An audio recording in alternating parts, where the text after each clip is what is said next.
Welcome everyone to our next tutorial of Excel learning. Here in this tutorial we will see how to merge column in Excel. You can see here in these three columns all the data, and our requirement is to merge all these data in one single column. Simply type is equal to sign here, then select cell A1, type the syntax like this, then select cell B1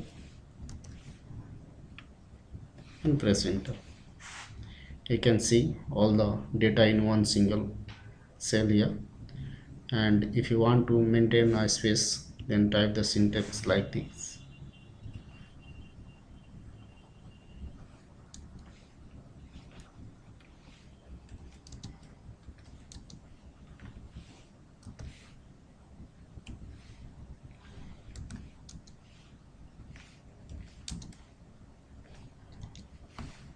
Press enter.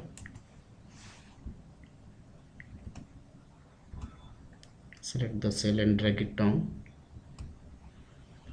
You can see your result here. By this way you can easily merge column in Excel. Thank you for watching this tutorial. Please subscribe our channel on YouTube.